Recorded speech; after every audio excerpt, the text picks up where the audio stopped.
కాలము వ్యర్థము చేయకు ఇలా మాయలో బడి తిరుగకు కాలము వ్యర్థము చేయకు ఇలా మాయలో బడి తిరుగకు కీలు గురునిచే తెలిసి నీవిక కాలయమునికి జీకకు కాలయమునికి జీకకు కాలము వ్యర్థము చేయకు ఇలా మాయలో బడి తిరుగకు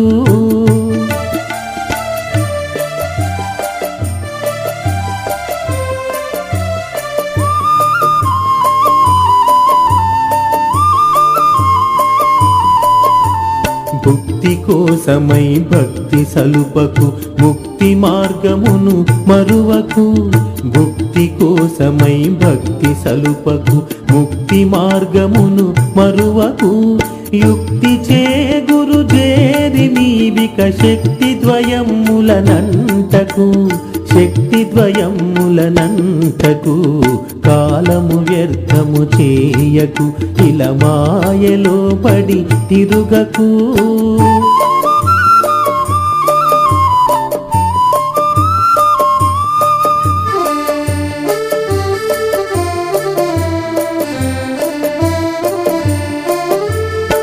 సారహీనమైన ఈ సంసారమందున మునుగకు సారహీనమైన ఈ సంసారమందున మునుగకు సాధు సద్గురు సేవ చేసుక సత్యపదమ్మును మరువకు సత్యపదమ్మును మరువకు కాలము వ్యర్థము చేయకు ఇలా మాయలో బడి తిరుగకు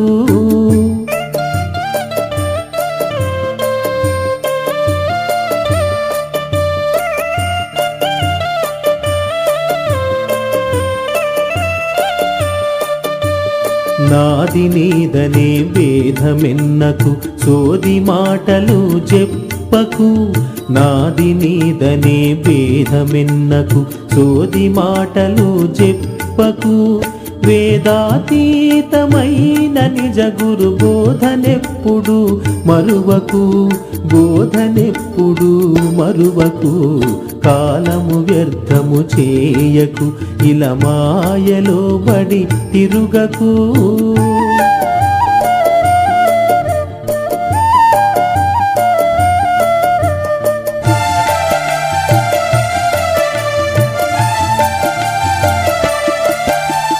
దారిగానని సాధనాలిక దండివని భ్రమజెందకు దారిగానని సాధనాలిక దండివని భ్రమజెందకు ఖండితంబుగా గురుని కృపచే మొండి ఎరుకను నమ్మకు మొండి ఎరుకను నమ్మకు కాలము వ్యర్థము చేయకు ఇలా మాయలో పడి తిరుగకు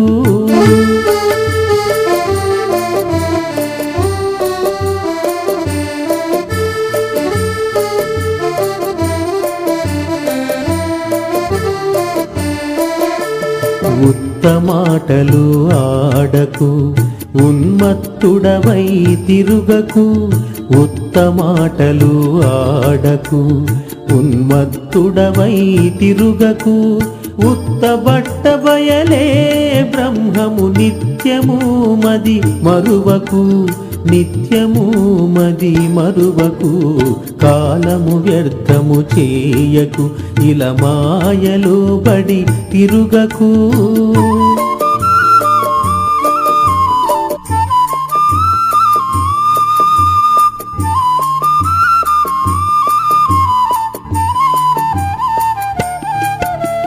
కలలు దోచిన గజము నిజమని కలువరించే విందుకు కలలు దోచిన గజము నిజమని కలువరించే విందుకు ఇలను శ్రీ గురు కరుణ చే మేల్ పంచదశి భావంబుకు పంచదశి భావంబుకు కాలము వ్యర్థము చేయకు ఇలా మాయలో బడి తిరుగకు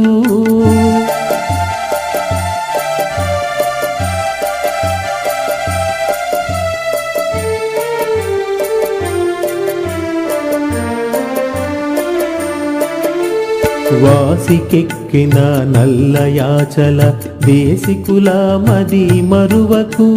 వాసికెక్కిన నల్లయాచల దేశికుల మది మరువకు. ఆశలన్నెడబాపె జక్లేరు దాస వెంకటరాముకు. దాస వెంకటరాముకు కాలము వ్యర్థము చేయకు. ఇలా మాయలో పడి తిరుగకు. కీలు గురునిచే తెలిసి నీవిక కాలయమునికి జీక్కకు. కాలయమునికి జీక్కకు. కాలము వ్యర్థము చేయకు. కాలము వ్యర్థము చేయకు. కాలము వ్యర్థము చేయకు. కాలము వ్యర్థము చేయకు.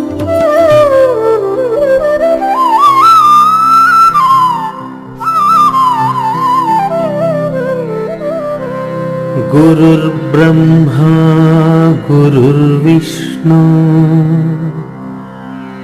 గురుర్దేవో మహేశ్వరః. గురు సాక్షాత్ పరబ్రహ్మ తస్మై శ్రీ గురవే నమః.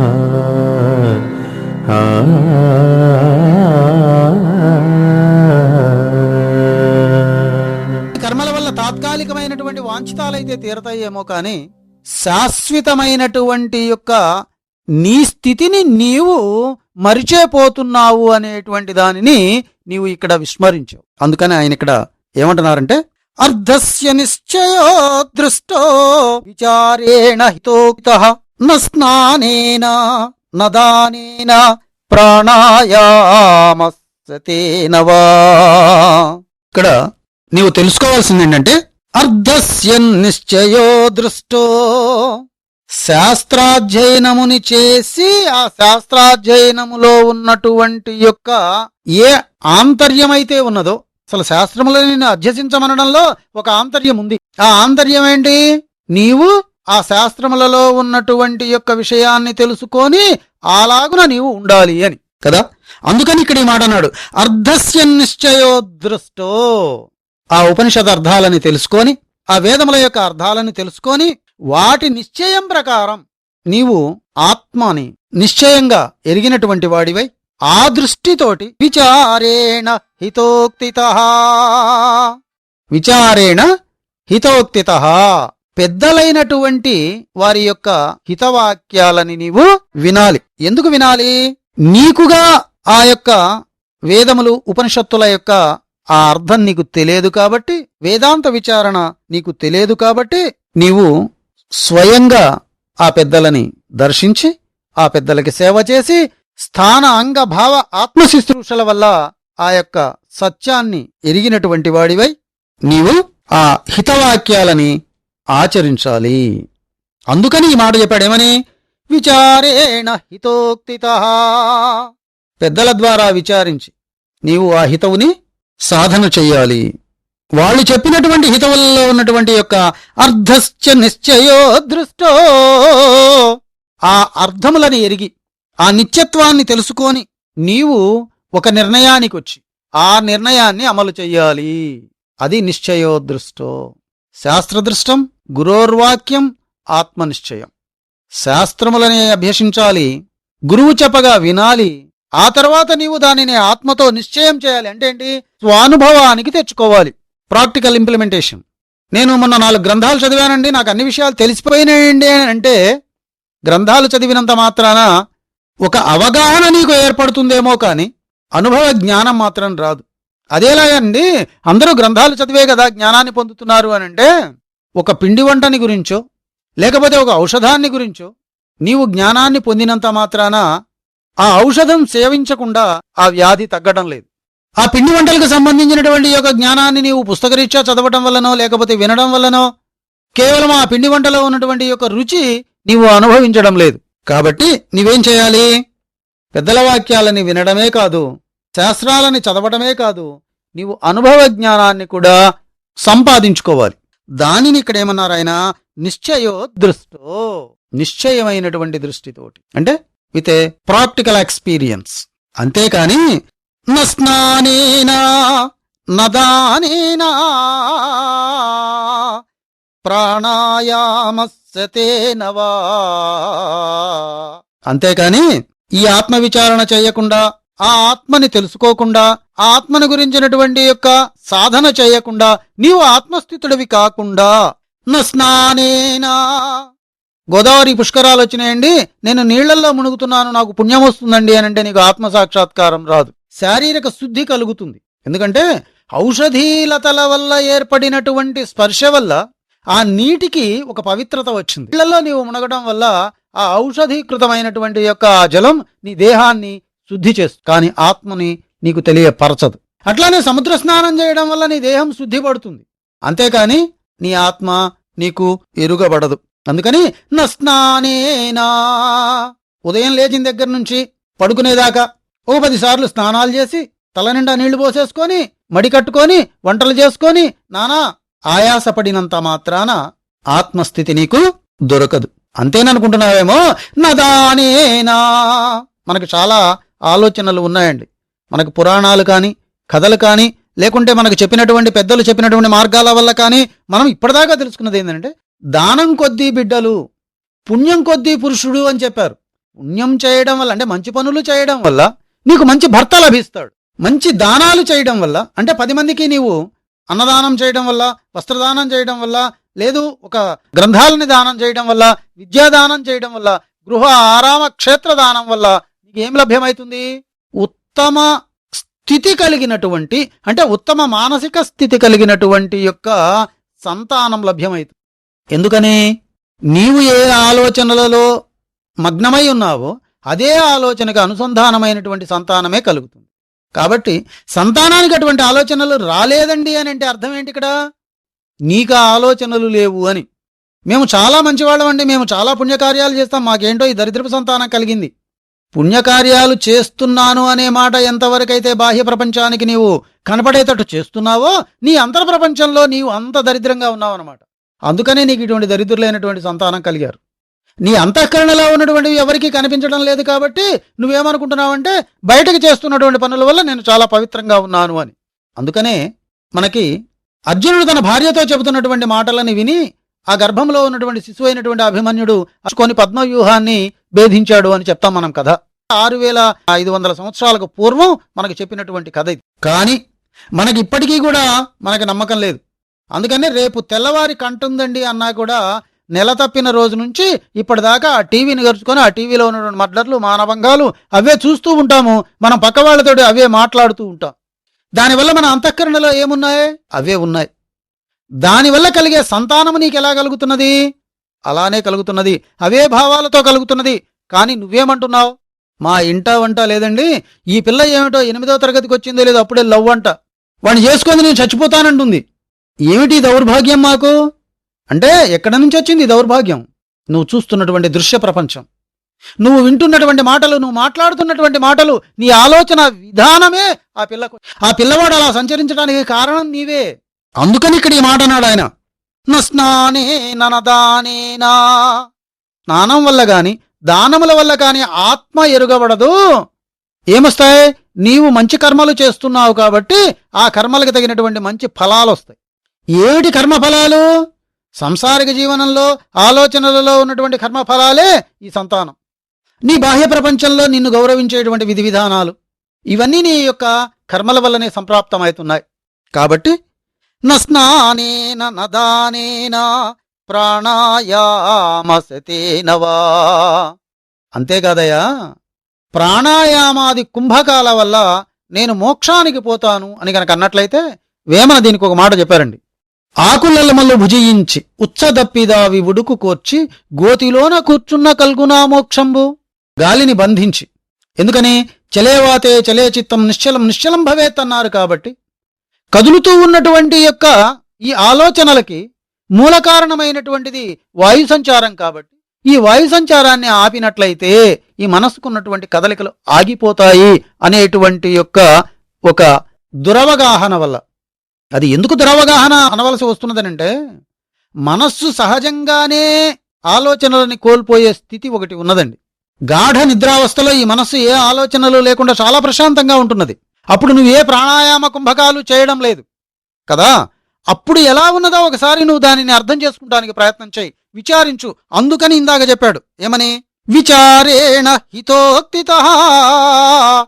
విచారణ వల్ల, హితోక్తులని వినడం వల్ల, దానిని నీవు అభ్యసించడం వల్ల, అలా ప్రాణాయామ కుంభక యోగాలని సాధన చేయటం వల్ల గాలి బంధింపబడుతున్నది, మనస్సు ఆగిపోతున్నది అని అనుకుంటున్నావే కాని ఆ గాఢ నిద్రలో ఆ మనస్సు ఎలా ప్రశాంతంగా ఏ ఆలోచనలు లేకుండా ఉండగలిగింది అనేది నీవు మాత్రం తెలుసుకోలేకపోతూ ఉన్నావు.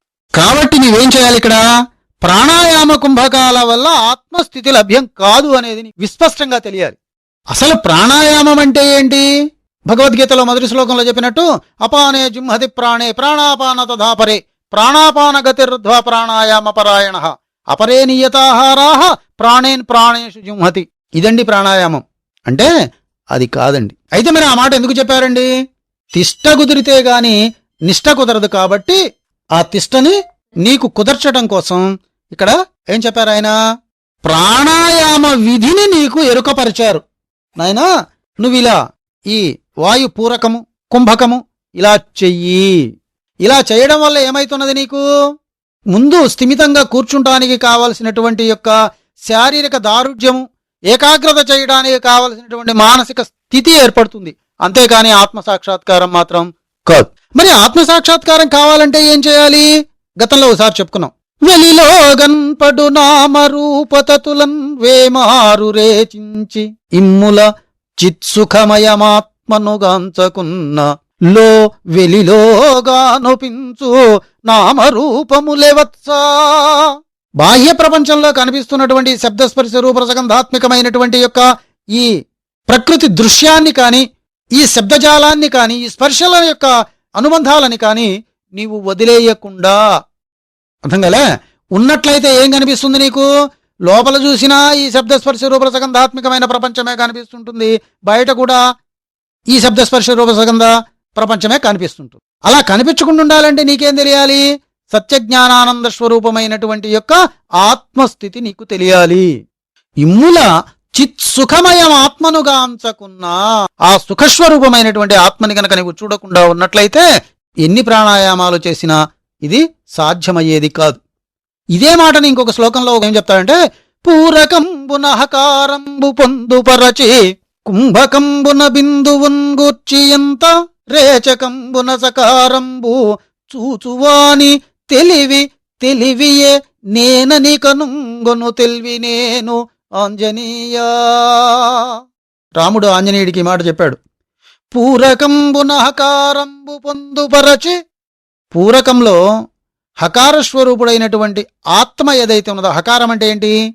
ప్రకృతికి శాసకుడైనటువంటి, ప్రకృతికి నివాస స్థానమైనటువంటి యొక్క ఆత్మ ఏదైతే ఉన్నదో దానిని పెద్దల ద్వారా గ్రహించి నీ మనస్సు నిండా దానిని స్వీకరించి దానిని ఆ మనోఫలకంలో నిలబెట్టి పూరకంబున హకారంబు పొందుపరచి దానిని నీ మనస్సులోకి పదే పదే పదే పదే తీసుకుంటూ కుంభకంబున బిందువున్ గూర్చియంత, ఏదైతే నీవు ఈ పెద్దల ద్వారా ఈ ఆత్మస్థితిని తెలుసుకొని దానిని నీవు పెద్దల ద్వారా ఇదిగో ఆత్మ ఇలా ఉంటుంది అని దృశ్యరూపంగానో లేకపోతే భావరూపంగానో గ్రహించావో ఆ భావాన్ని అలానే ఆ మనస్సు నిండా అలా కుంభించినట్టు. అంటే ఏంటి?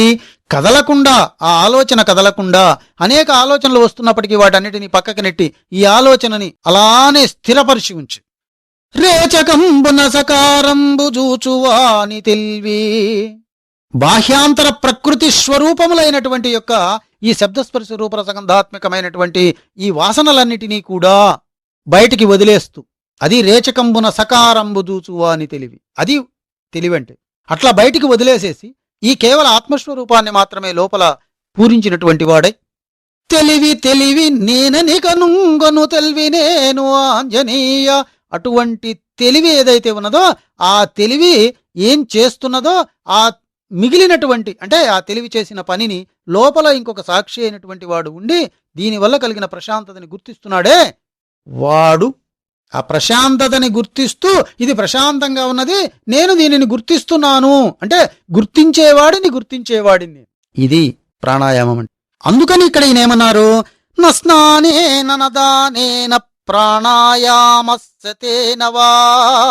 యోగాసనాలన్నీ వేసేది ఎందుకయ్యా అంటే, ఈ యోగాసనాలలో ప్రతి ఆసనంలో ప్రాణాయామం నీకు తెలియకుండా ఇంప్లిమెంట్ జరుగుతూ ఉంటుంది. నీకు ఏదైతే సుఖమైనటువంటి యొక్క ఆసనంగా ఉంటుందో దాంట్లో ఆ ప్రాణాయామాన్ని కొనసాగించవచ్చు అని. అట్లానే మనకి గాయత్రి ఉపదేశం చేసి గాయత్రి మంత్రాన్ని చెప్పేటప్పుడు కూడా కనీసం త్రిగాయత్రిని ఒక కుంభకంలో చెయ్యి, దశగాయత్రిని ఒక కుంభకంలో చెయ్యి, అట్లా ఈ 108 గాయత్రిని ఒక కుంభకంలో చెయ్యి, సహస్ర గాయత్రిని ఒక కుంభకంలో చెయ్యి. అలా దానివల్ల నీ ప్రాక్టీస్ పెరుగుతూ వచ్చింది, నీ స్థిరత్వము, నీ తిష్టతి, నీ ఏకాగ్రత కుదురుతూ ఉన్నది. అంతవరకే పనికొస్తుంది అది. కానీ ఆత్మజ్ఞానం మాత్రం లభ్యం కాదు. ఆత్మజ్ఞానం కావాలంటే ఏం చేయాలి, విచారేణ హితోక్తిత. ఇది తప్పదు. పెద్దలైనటువంటి వారి యొక్క హితోక్తులని విని నిశ్చయో దృష్ట అర్థస్య నిశ్చయో దృష్ట, వాటి అర్థములను ఎరిగి వాటి నిశ్చయమైనటువంటి అభిప్రాయాన్ని గ్రహించి దానిలో నీవు వసించి ఉండటం.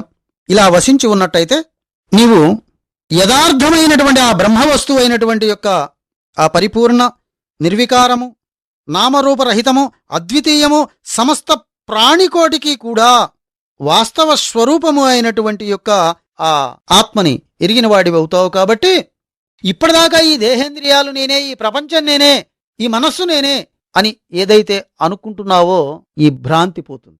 ఎప్పుడైతే ఈ భ్రాంతి పోయిందో, రాత్రి చీకటిలో మనం ప్రయాణం చేస్తూ ఉన్నప్పుడు ఆ రోడ్డు మీద పడి ఉన్నటువంటి ఒక తాడు ముక్కను చూసి పాములాగా అనుకొని, ఆ మెలికలు, మొదట్లో ఉన్నటువంటి ఆ ముడి ఇవన్నీ చూసి అది పాము అనుకొని భయపడి చెమటలు బట్టి గుండె ఆగిపోయేంతటి పరిస్థితి ఏర్పడిందో, ఆ పరిస్థితి నుంచి స్నేహితుడనేటువంటి వాడు వచ్చి ఒక టార్చ్ లైట్ వేసి ఇది పాము కాదు ఇది తాడు అని చూపించినప్పుడు ఎంతటి రిలాక్సేషన్ ఫీల్ అయ్యి, గాఢ నిట్టూర్పు విడిచి ఎంతటి ప్రశాంతతని ఫీల్ అయ్యావో, ఈ దేహేంద్రియాలు నేను అనుకుంటున్నటువంటి ఈ అవస్థ నుంచి ఆత్మని నేను ఇలా ఉన్నాను అని తెలుసుకొని ఆత్మానుభూతిని పొందినప్పుడు అంతకంటే ఎక్కువ రిలాక్సేషన్ని నీవు ఫీల్ అయ్యి, అంతకంటే ఎక్కువ ప్రశాంతతని పొందినటువంటి వాడివై ఆ ఆత్మానంద స్థితిలో భ్రాంతిరహితుడవై ప్రశాంతంగా ఉండగలిగిన వాడివి అవుతావు.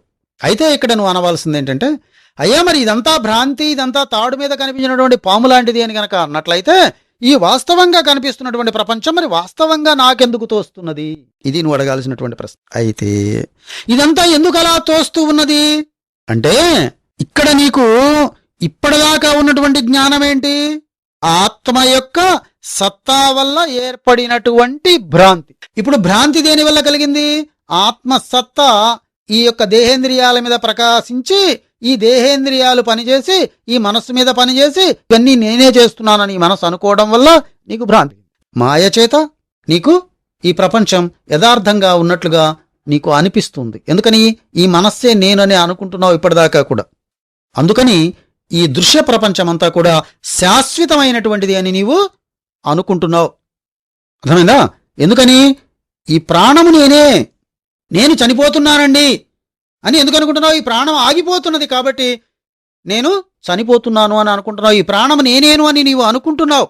ఈ బుద్ధి ఇవన్నీ కూడా నేనేను, ఈ ప్రాణము, ఈ బుద్ధి ఇవే ఆత్మస్వరూపమని నీవు అనుకుంటున్నావు. ఇంకా ఏమనుకుంటున్నావు? ఈ పుత్రులు, ఈ మిత్రులు, అట్లానే ఈ భార్య, ఈ కనిపిస్తూ ఉన్నటువంటి యొక్క ఈ ఇళ్ళు, ఈ భూములు, ఈ ధనము, ఈ లోహాలు ఇవే నీ యొక్క ఆత్మీయులు అని అనుకుంటున్నావు. ఒకప్పుడేమో ఈ దేహేంద్రియాలే నేను అనుకుంటున్నావు, ఒకప్పుడేమో ఇవి నావి అని భావిస్తున్నావు. ఈ మనస్సు నాది, ఈ కన్ను నాది, ఈ ముక్కు నాది, ఇవి నావి అని ఒకప్పుడు అనుకుంటున్నావు. ఒకప్పుడేమనుకుంటున్నావు? ఈ శరీరం కనిపిస్తున్నదే ఈ మొత్తం కలిపి నేనే అని అనుకుంటున్నావు. ఇదంతా కూడా దేహధర్మము అని నీవు తెలుసుకోలేకపోతూ ఉన్నావు. దేహధర్మమేంటి? జన్యమవ్వడం, పెరగడం, వృద్ధాప్యాన్ని పొందడం, మరణించటం, ఇంకా ఆకలి దప్పులు కలిగి ఉండటం, సుఖదుఖాలు కలిగి ఉండటం, మోహాదులని కలిగి ఉండటం, ఇవన్నీ కూడా దేహధర్మాలే, ఇంద్రియ ధర్మాలే. కానీ నువ్వేమనుకుంటున్నావు? ఇవన్నీ నా ధర్మాలు అని నీవు అనుకుంటూ ఉన్నావు. అలా అనుకొని నీ మీద వీటిని ఆరోపించుకున్నావు. అర్థమైందా? కాబట్టి ఇక్కడ నీవేం చేయాలి? నీ నిజమైనటువంటి స్వరూపాన్ని నీవు ఎప్పుడైతే తెలుసుకున్నావో, ఇది భ్రాంతి, ఈ భ్రాంతే సర్వ అనర్థాలకి కూడా కారణభూతమైనటువంటిది అయి ఉన్నది అని పెద్దలైనటువంటి వారు మన మీద ఉన్నటువంటి యొక్క అనుగ్రహంతో మనకి చెప్పిన తరువాత దానిని నీవు గ్రహించినటువంటి వాడివై ఆత్మవస్తు నిర్ణయాన్ని చేసిన దేహాదుల మీద ఉన్నటువంటి ఈ భ్రాంతిని వదిలేసేసి ఈ జనన మరణ ప్రవాహములకి కారణములైనటువంటి యొక్క ఈ దేహం మీద వ్యామోహాన్ని వదిలినటువంటి వాడివై నీవు స్థిరమనస్కుడివి కాగలుగుతూ ఉన్నావు. అంతేకాని నస్నానేన నదానేన ప్రాణాయామస్యతేనవా, స్నాన సంధ్యాదుల వల్ల కాని, దాన ధర్మాదుల వల్ల కాని, ప్రాణాయామ కుంభక యోగాల వల్ల కాని నీవు వీటిని పొందటం లేదు అనేది మాత్రం నిర్వివాదాంశమైనటువంటి యొక్క వాస్తవం. అంతేకాకుండా నీవు తెలుసుకోవాల్సినటువంటి విషయం ఇంకోటి ఏంటంటే, విషయేభ్య పరావర్త్యా స్థాపనం స్వస్వగోళకే ఉభయేషామింద్రియాణాం స దమః ప్రకీర్తితః. ఇక్కడ ఇందాక నీవు ఏ పెద్దల విచారణ ద్వారా నీ స్వరూపాన్ని నీవు తెలుసుకొని నస్నానేన నదానేన ప్రాణాయామసతేనవా, ఈ ప్రాణాయామాలు గాని, స్నానాలు గాని, దానాలు గాని ఏవీ కూడా ఈ ఆత్మసాక్షాత్కారాన్ని కలిగించలేవు అని తెలుసుకొని ఈ ఇంద్రియ వ్యామోహాలన్నిటినీ వదిలేసేసి ఎప్పుడైతే అంతర్నిగ్రహాన్ని కలిగి ఉంటున్నావో దానిని మనం ఏమన్నాం? శమము అన్నాం. ఇప్పుడు దీనిని ఏమంటున్నాము? విషయేభ్య పరావర్త్యా. ఇక్కడ ఈ విషయములందు ప్రవర్తిస్తూ ఉన్నటువంటి ఏ మనస్సు అయితే ఉన్నదో ఈ మనస్సు ఈ విషయముల యందలి గుణదోషాలని గ్రహిస్తూ అక్కడ ఉన్నటువంటి యొక్క ఆ దోషాలని బట్టి ఆ దోషాలని వదిలేసేసి ముఖ్య లక్ష్యమైనటువంటి ఏ ఆత్మ అయితే ఉన్నదో ఈ ఆత్మయందు నిలబడడానికి సామర్థ్యం కలిగినటువంటిది ఈ మనస్సు అని ముందు నీవు తెలుసుకో. ఎందుకని? మనస్సుకి తెలుసుకోవడము, దాని యందు జీవించడమే లక్షణం. మననేవ మనుష్యాణం కారణం బంధ మోక్షయోహో. మనస్సుకి ఉన్న లక్షణం ఏంటంటే మననం చేయడమే. దేనినైనా మననం చేస్తుంది అది. ఇంద్రియ విషయాలనైనా మననం చేస్తుంది. ఇంద్రియాతీత, త్రిగుణాతీత, త్రికాలాతీత, ఆద్యంత రహితమైనటువంటి ఆ పరమాత్మనైనా దానికి తెలియపరచాలి. అలా గనక తెలియపరిచినట్లయితే ఈ మనస్సు ఈ యొక్క విషయ గుణ దోషాలతో నిండి ఉన్నటువంటి యొక్క విషయ గుణ దోషాలంటే ఏంటి? ఈ భార్య, ఈ ఇల్లు, ఈ పిల్లలు, ఈ కళత్రము, ఈ డబ్బు, ఈ వీటన్నిటికీ సంబంధించినటువంటి యొక్క ఈ విషయ లంపటాలు, ఈ సాంగత్య దోషాలని వదిలేసేసి సత్వరజస్తమో గుణాలకి అతీతంగా ఉండి కాలాతీతమైనటువంటి ఆ పరమాత్మని లక్షించి ఆ లక్ష్యమునందు నిలవడానికి కూడా సమర్థవంతమైనటువంటి యొక్క సత్తా కలిగినటువంటిది. కాబట్టి మనసుకి రెండు కోణాలున్నాయి. దేనినైనా గ్రహించగలిగేటువంటి స్వభావం ఇది. న్యూట్రల్ అన్నమాట. అర్థం కలే? ఈ న్యూట్రల్ స్టేట్లో ఉన్నటువంటి మనస్సుని నువ్వు ఒక యాంగిల్లో ఉపయోగించి ఇది తప్ప ఇంకొకటి లేదు అనే స్థితికి, ఇది నానా జన్మజవాసనాన్విత, ఈ అనేక జన్మలలో నీవు సంతరించుకున్నటువంటి ఆలోచన విధానం, ఈ విషయ సాంగత్యాలు, ఈ ఇంద్రియ గుణ దోషాలని నీవు ఈ మనస్సుకి ఆపాదించి ఇదే లోకము, ఇదే నేను అని నీవు జీవిస్తున్నావు. నా ఆలోచనలు ఆగటం లేదండి అని అంటున్నావు. నీ ఆలోచనలు కాదవి, నీ మనస్సు యొక్క ఆలోచనలు. నీ ఇంద్రియాల యొక్క విషయ ఫలాలు ఏవైతే ఉన్నాయో, వాటి రిఫ్లెక్షన్స్ ఏవైతే ఉన్నాయో వాటిని ఈ మనస్సు చూసి చూసి చూసి చూసి ఇవి నావేను అని అనుకొని అది తానుగా భావించి తానుగా జీవిస్తూ ఉన్నది. అయితే ఇలా మననం చేసుకునేటువంటి లక్షణము జ్ఞానేంద్రియాలకి కానీ కర్మేంద్రియాలకి కానీ లేదు అనేటువంటి విషయాన్ని ఇక్కడ సుస్పష్టంగా తెలుస్తుంది. కన్ను చూస్తుంది, అంతవరకే దాని పని. ఆ ఎదురుగున్నటువంటి యొక్క విగ్రహాన్ని చూస్తుంది, ఆ బొమ్మని చూస్తుంది, ఆ రూపాన్ని చూస్తుంది, ఆ అందమైన దృశ్యాన్ని చూస్తుంది, దాన్ని తీసుకువెళ్ళి మళ్ళీ వెనకనున్నటువంటి రెటీనా మీదకి అందిస్తుంది. కానీ ఈ రెటీనా మీద గోచరించినటువంటి యొక్క ఈ దృశ్యాన్ని గ్రహించి ఇది ఫలానా దృశ్యము, లేదు ఇది బాగున్నది, ఇది బాగలేదు, గతంలో చూశాను, దానికంటే ఇది విలక్షణంగా ఉన్నదని ఇలా మననం చేసుకుంటూ లోపల దాచిపెట్టుకుంటూ ఉన్నది ఈ మనస్సు ఒక్కటే. అర్థమైందా? ప్రింటింగ్ మిషన్లో పెట్టినటువంటి యొక్క బొమ్మ రాక్షసుడిదైనా లేకపోతే దేవతలదైనా, అది శృంగార భంగిమైనా ఆ ప్రింటింగ్ మిషన్కి ఏం సంబంధం లేదు. దాంట్లో నువ్వు ఏది పెట్టావో దానిని తీసుకొచ్చి పేపర్ మీద ప్రింట్ చేస్తుంది అంతే. కాబట్టి ఇక్కడ పాపపుణ్యాల మిషన్కి ఏమీ లేవు. అలానే ఇంద్రియాలు ఏవైతే ఉన్నాయో ఆ ఇంద్రియాల పనులని అవి నిర్వర్తిస్తూ ఉంటాయి. చెవులు ఏం చేస్తాయి? శబ్దాన్ని వినడం దాని యొక్క లక్షణం. అది పుణ్యకావ్యాన్ని వింటున్నదా లేకపోతే పాపకావ్యాన్ని వింటున్నదా, ఇంద్రియాలని గురించి వింటున్నదా, విషయ భోగాలని గురించి వింటున్నదా, లేకుంటే పురాణ ఇతిహాసాలను గురించి వేదములను గురించి వింటున్నదా అనేటువంటిది ఆ చెవుకి అనవసరమైనటువంటి విషయం. కానీ నువ్వేమంటున్నావు? ఈ చెవు పాపం చేస్తున్నదండి అంటున్నావు. చెవు పాపం చేయడంలే, లోపల ఉన్నటువంటి మనస్సు గత అనుభవాలకి ఇష్టపడి ఆ అనుభవాలనే మళ్ళీ మళ్ళీ కావాలని కోరుకుంటూ ఇది పాపమని, ఇది పుణ్యమని, ఇది మంచని, ఇది చెడ్డని నిర్ణయం చేస్తూ ఉంది. కాబట్టి ఇప్పుడు పాపపుణ్యాలు నిర్ణయం చేస్తున్నది ఎవరిక్కడ? మనస్సు మాత్రమే. అట్లానే ముక్కు, అట్లానే నాలుక, అట్లానే చెవి, చర్మము, వాక్కు, మాటలు కూడా అంతే. ఆ మెదడులో ఏవైతే ఫీడ్ చేయబడ్డాయో, ఆ మెదడు దేనినైతే గ్రహించిందో, ఈ మనస్సు దేనినైతే గ్రహించి దీనిని మెదడుకు అందిస్తున్నదో వాటినే ఈ నోరు మాట్లాడుతూ ఉంటుంది. ఆ మెదడు నుంచి అవి రిఫ్లెక్ట్ అవుతూ ఉంటాయి. ఆ మెదడులో ఏవైతే ప్రింట్ చేయబడ్డాయో అవే మళ్ళీ ఆ మెదడు నుంచి బహిర్ముఖం అవుతూ ఉంటాయి. కాబట్టి ఇక్కడ నీ ఆలోచనలు ఇవన్నీ ప్రింట్ చేయబడినటువంటి విషయాలు, అంటే టేప్ రికార్డర్లో ఎలా అయితే రికార్డు చేయబడినటువంటి విషయాలు నీవు స్విచ్ వేయంగానే బయటకు వస్తూ ఉన్నాయో, ఇక్కడ స్విచ్ వేయకపోయినా తదనుగుణ్యమైనటువంటి యొక్క ఆ రిఫ్లెక్షన్ నీకు ఎప్పుడైతే అటాక్ అవుతున్నదో ఆటోమేటిక్గా దాని నుంచి ఈ విషయాలన్నీ కూడా బహిర్ముఖమవుతూ ఉన్నాయి. అట్లానే కాళ్ళు, చేతులు, జ్ఞానేంద్రియ కర్మేంద్రియాలన్నీ యంత్ర పరికరాల లాంటివి. అవి ఏ పనులు చేయడానికి తయారైనాయో ఆ పనులను యథావిధిగా చేస్తూ ఉన్నాయి. ఒక ప్రింటింగ్ మిషన్ కనుక ఎలా అయితే పనిచేస్తుందో అలా చేస్తుంది. అట్లానే ఇంద్రియాలు ఆ పనులని చేస్తూ ఉంటాయి. కాబట్టి ఇప్పుడు పాపపుణ్యాలు ఇంద్రియాలవి కానీ దేహాంది కానీ కాదు. ఇది విస్పష్టం. మరి ఇక్కడ పాపపుణ్యాలని చెప్తున్నది ఎవరిక్కడ? మనస్సు చెప్తున్నది. అయితే ఈ మనస్సుకి ఇది పాపమనేది పుణ్యమని తెలుసా? తెలియదు. మరి ఎలా చెప్తున్నది? ఏదైతే తాను 10 మంది ద్వారా ఇది మంచి అని వింటున్నదో ఇది మంచి అని అనుకుంటున్నది. 10 మంది అంగీకరించింది పుణ్యం అనుకుంటున్నది, 10 మంది అంగీకరించినది ఇది చెడ్డ అనుకుంటున్నది.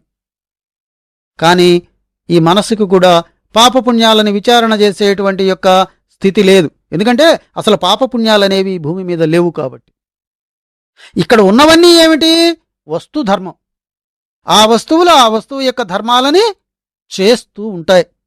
ఈ విషయాన్ని నువ్వు తెలిసి ఈ మనస్సు చేసేటువంటి యొక్క ఈ గారడి, ఈ మనస్సు చేత నడిపింపబడుతూ ఉన్నటువంటి ఈ ఇంద్రియాల ప్రేరణ, మనసే కదా ఈ ఇంద్రియాలన్నిటినీ ఆ పని చేయి, ఈ పని చేయి, ఇలా చేయి, అలా చేయి అని ప్రేరేపించి వాటికి ఉద్రేకాలు కలిగించి ఆ భావాలని కలిగిస్తూ ఉన్నది. చిత్తానికి, అహంకారానికి కూడా, బుద్ధికి కూడా ఇదే సహకరించి ఆ అహంకారాన్ని ప్రేరణ చేసి అహంకారం ద్వారా ఈ పనులన్నిటినీ నిర్వర్తింపచేస్తూ ఉంది. అహంకారం అంటే ఏంటంటే ఆ రిఫ్లెక్టెడ్ ఎనర్జీ ఏదైతే ఉన్నదో ఆ ఎనర్జీ ఆ దేహేంద్రియాలలోకి పంపించి ఆ ఇంద్రియాల ద్వారా ఆ ఎనర్జీ సత్తాతోటి ఆ పనులు చేయటం. అయితే ఇక్కడ నీవు ఈ మనస్సు అనేటువంటి యొక్క ఈ పగ్గాలు ఏవైతే ఉన్నాయో దీనిని నడపడానికి సాధకుడై నిష్ణాతుడైనటువంటి గురువు అనేటువంటి ఒక సారథి కావాలి నీకు.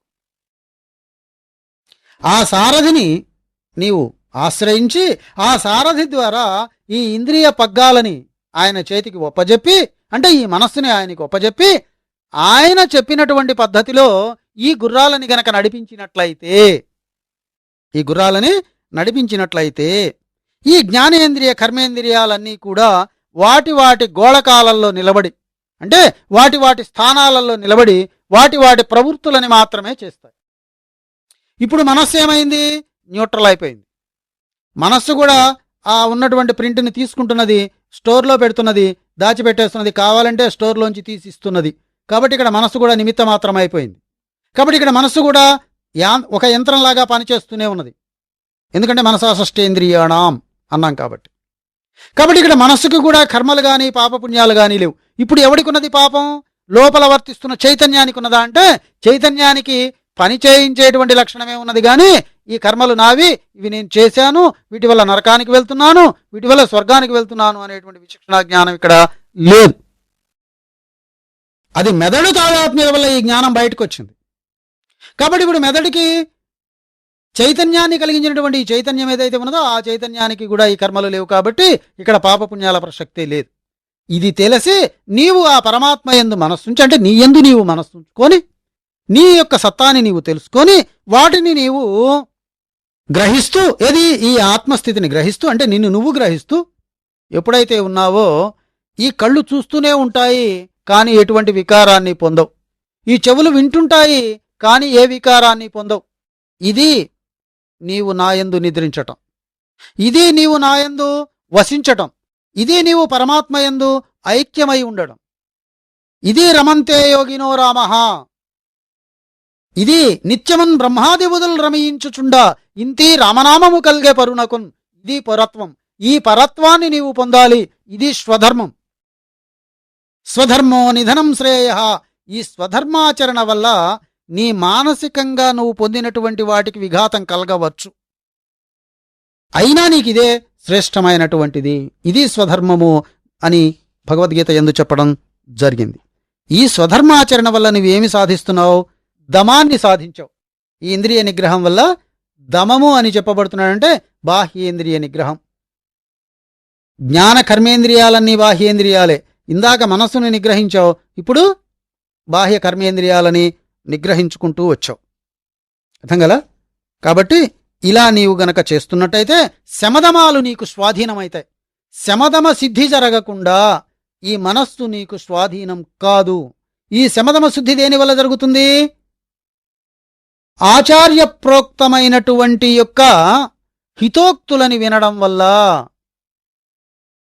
శాస్త్రములు చదవడం వల్ల, వాటిని నీవు స్థిరపరచి నీవు దానిని అనుభూతానికి తెచ్చుకోవటం వల్ల మాత్రమే ఇది సాధ్యమైతూ ఉన్నది.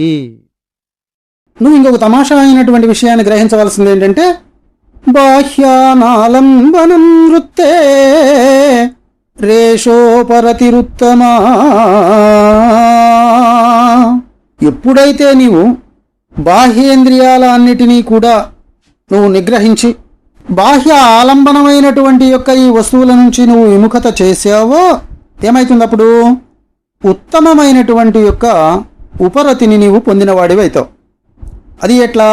అసలు నీవు బయటకి వీటిని పోకుండా ఉంచడం అనేది ఎలా జరుగుతున్నది అంటే, ఎప్పుడైతే నీవు ఆత్మస్థితిని తెలుసుకొని ఆత్మస్థితిని ధ్యానం చేస్తూ వచ్చావో, లేదు ఆత్మస్థితిని తెలియక బాహ్య వస్తువులని ధ్యానం చేస్తూ వచ్చావు, ఇక్కడ జరుగుతున్నటువంటి విషయం ఏంటి అంటే, ఇంద్రియాల ద్వారా, అంటే కన్ను, ముక్కు, నాలుక, చెవి, చర్మము, వాక్కు, పాణి, పాదము, పాయువ, ఉపస్థల ద్వారా ఈ మనస్సు ఆయా బాహ్య వస్తువులని చేరి వాటి తదాకృతులని ఇది ధరించి ఆ ఆకృతులకి సంబంధించినటువంటి విషయాలని మననం చేస్తూ తాను తన యొక్క స్థిమితాన్ని కోల్పోతూ ఉంది.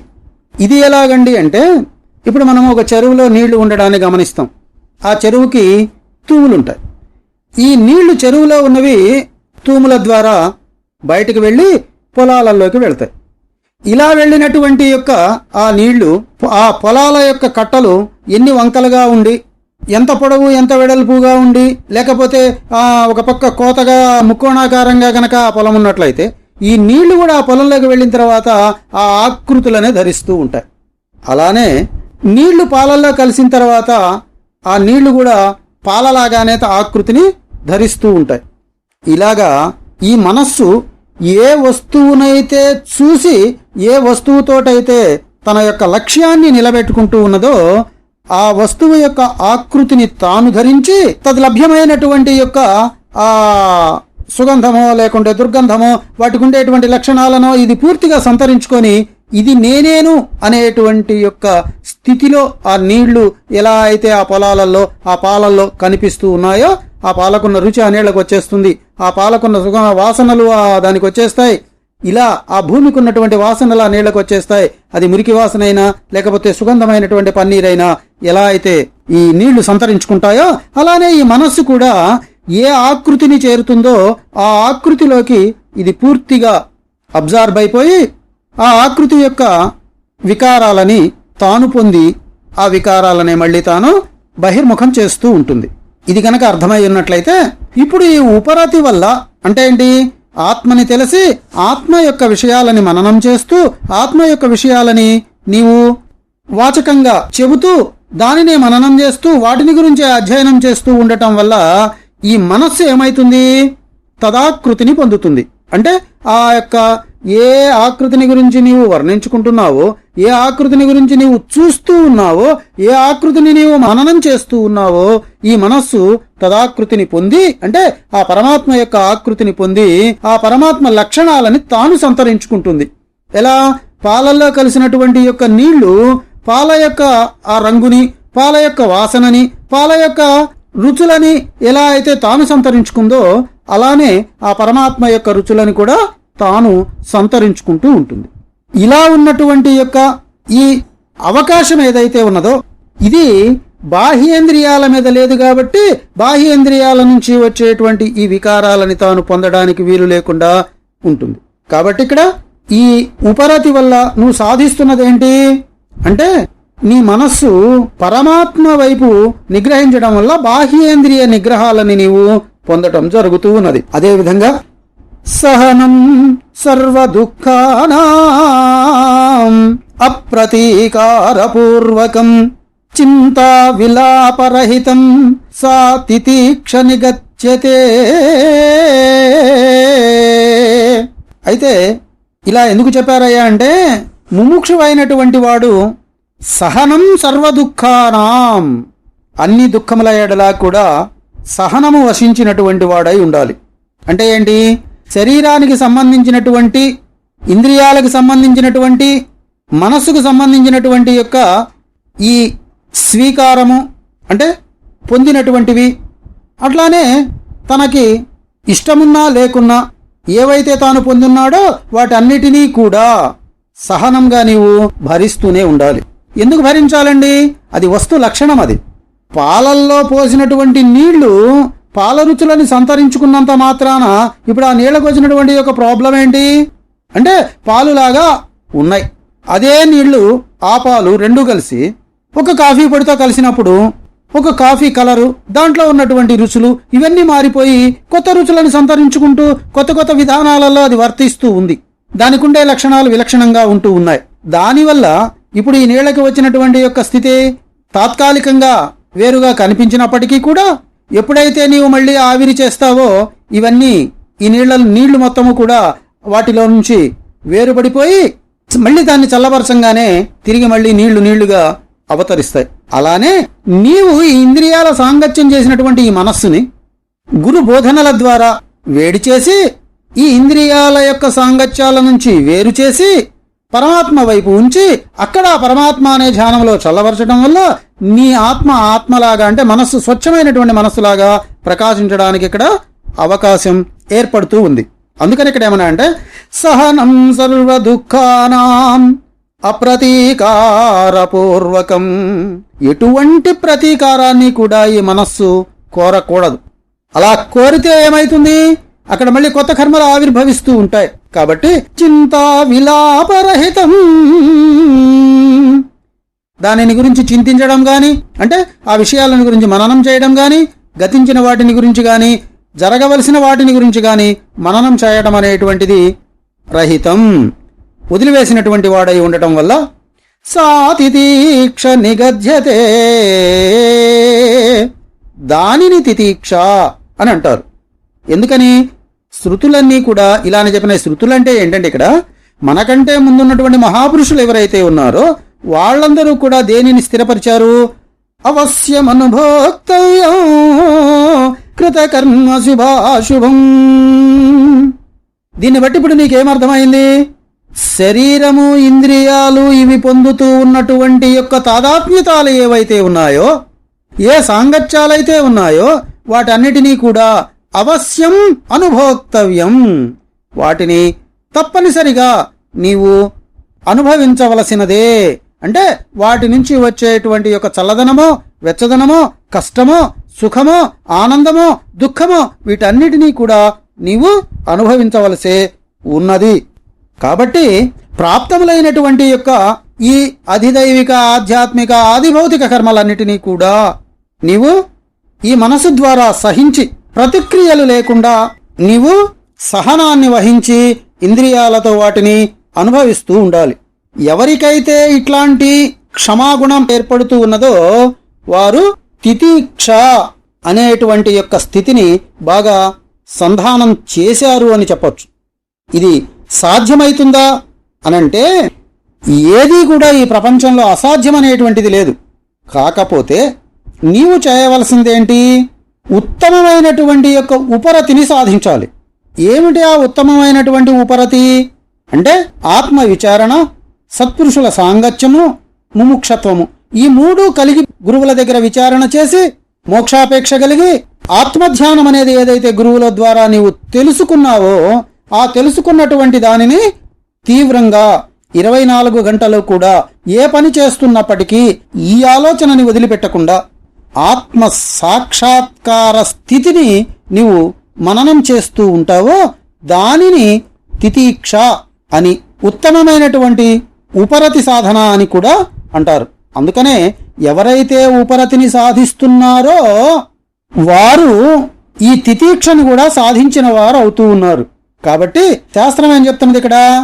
శాస్త్రస్య గురువాక్యస్య సత్య బుద్ధ్యావధారణ సా శ్రద్ధా కథితా సద్భిః యయా వస్తూపలభ్యతే. ఇక్కడ ఏం చెప్పారు ఆయన? శాస్త్రస్య, వేద శాస్త్రాలని చక్కగా తెలిసినటువంటి సద్గురువులను ఆశ్రయించి శాస్త్రాధ్యయనం చేసి, అంటే శాస్త్రాధ్యయనం ఎందుకు చేయాలి అనంటే శాస్త్రము తెలియడం వల్ల సుఖమైనటువంటి యొక్క సుగమమైనటువంటి మార్గం నీకు లభ్యమవుతుంది, తేలికదనం తెలుస్తుంది. శాస్త్రం తెలియకపోతే చాలా కష్టపడవలసి వస్తుంది. ఒక క్రెయిన్ ఉన్నదనుకోండి, ఒక పెద్ద బండని లేపాలి అంటే సునాయాసంగా దానిని పైకి లేపడం సాధ్యమవుతుంది. పూర్వం ఏం చేసేవారు? ఒక పెద్ద బండని పైకి తీసుకెళ్ళాలి కనుక అనుకున్నట్లయితే అప్పుడు దాన్ని ఏం చేసేవాళ్ళు? కింద ఇసుక పోసి ఆ ఇసుకలో ఈ బండని తాళ్లు పెట్టి పైకి లాగేవారు. ఇంకా కొంతమంది ఏం చేసేవారంటే ఆ గోడ మీద నుంచి కిందకి కమ్మీలు వేసుకొని ఆ కమ్మీల మీద ఇనప పైపులు ఈ రాతికి తొలగకుండా చక్కటి కమ్ములు దాని కింద ఉంచి ఈ బండని లాక్కుంటూ ఖాళీ వచ్చిన చోటల్లా కమ్మీని మళ్ళీ తీసుకొని ఎదురు పెట్టుకుంటూ ఈ బండని పైకి లాగుతూ వెళ్లేవాళ్ళు. సునాయాసంగా అయిపోయేది. కానీ అలా కాకుండా ఒక 100 మంది పట్టుకుని ఆ బండని పైకి లేపుదామంటే ఆ బండ పైకి లేవడం అనేది సాధ్యమయ్యేది కాదు. అంటే ఇక్కడ ఏం కావాలి? శాస్త్రం కావాలి. శాస్త్రం ఏం చెప్తుంది? పూర్వ మహారుషులు ఎవరైతే ఉత్తమ పురుషులుగా చెప్పబడ్డారో వారందరి యొక్క అనుభవాల రీత్యా వెలువడినటువంటి యొక్క సూత్రాలని నీకు తెలియపరుస్తుంది. తద్వారా సూక్ష్మమైనటువంటి సునాయాసమైనటువంటి మార్గం తెలియడానికి అవకాశం ఏర్పడుతుంది. కాబట్టి గురువాక్యస్య, గురువాక్యముల ద్వారా వాటిని విచారించి సత్యబుద్ధ్యావధారణ, ఈ బుద్ధితోటి సత్యమైనటువంటి యొక్క ఆ బ్రహ్మ పదార్థాన్ని నీవు అవధారణ, నీవు ధారణ చెయ్యాలి. అంటే ఏంటి? నీవు ఆ వస్తువు అవ్వాలి. ఆ వస్తువుని తీవ్ర మననం చేయడం వల్ల ఈ మనస్సు ఆ ఆకృతిని ధరిస్తుంది. తద్వారా నీవు దానిని అనుభూతానికి తెచ్చుకోగలుగుతావు. కాబట్టి సా శ్రద్ధా కథితా సద్భిః యయా వస్తువు ఉపలభ్యతే, యయా వస్తు ఉపలభ్యతే.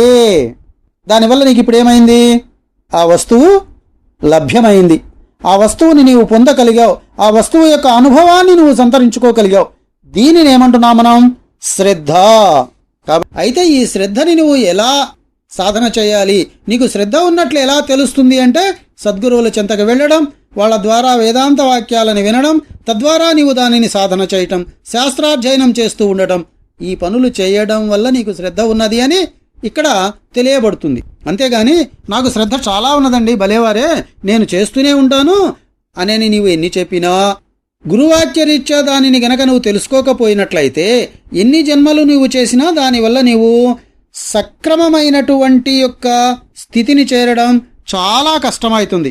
అందుకనే సమ్యగాస్థాపనం బుద్ధే శుద్ధే బ్రహ్మణి సర్వదా తత్సమాధానమిత్యుక్తం సతు చిత్తస్య లాలనం.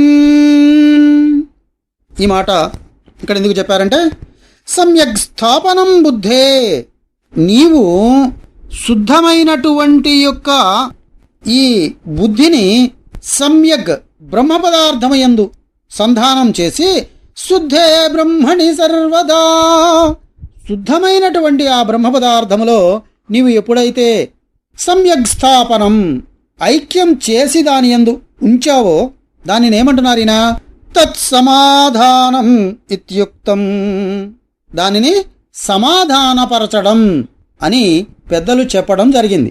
సమాధానపరచడం అనంటే ఆ ఆత్మని దాని యందు ఉంచటమనే. మనస బుద్ధే స్వలక్ష్య శుద్ధే బ్రహ్మణి, మనస బుద్ధే స్వలక్ష్య శుద్ధే బ్రహ్మణి. దీనివల్ల నీకేమర్థమైంది అంటే, సూక్ష్మంగా విచారించినటువంటి యొక్క శమము ఏదైతే ఉన్నదో ఇది సాధన అని చెప్పడం జరుగుతున్నది. ఈ సాధన అనేది ఏదైతే ఉన్నదో దానికి ఫలితంగా వస్తూ ఉన్నటువంటి దానిని సమాధానము అని నీకిక్కడ స్పష్టమైతూ ఉన్నది.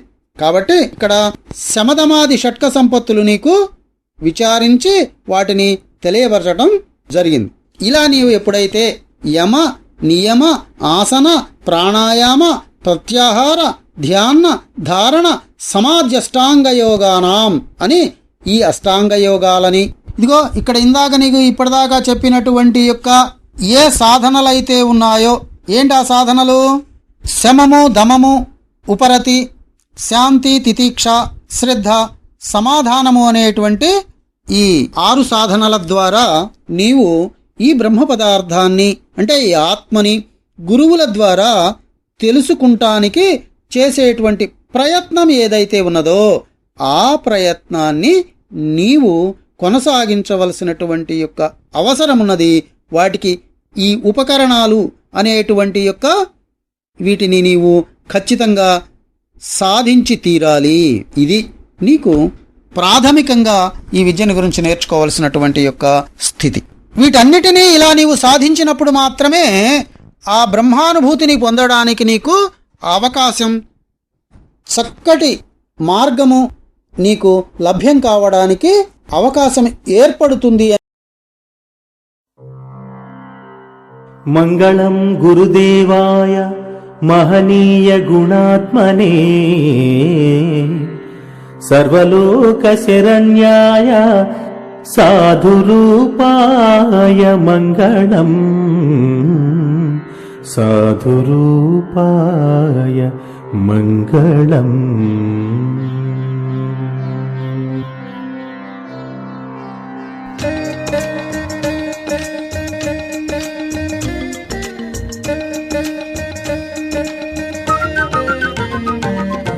సాయినాథ నిన్నే సదా పూజింతో, సాయినాథ నిన్నే సదా ధ్యానింతో, సాయినాథ నిన్నే సదా పూజింతో, సాయినాథ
సచ్చిదానంద సాయినాథ సాయినాథ సాయినాథ నిన్నే సదా పూజింతో సాయినాథ నిన్నే సదా ధ్యానింతో రాముడవైనా రహీమువైనా యేసువైనా ఏ దేవుడైనా గురు సేవలోనే దైవాన్ని చూపిన సాయినాథ సాయినాథ సాయినాథ నిన్నే సదా పూజింతో సాయినాథ నిన్నే సదా ధ్యానింతో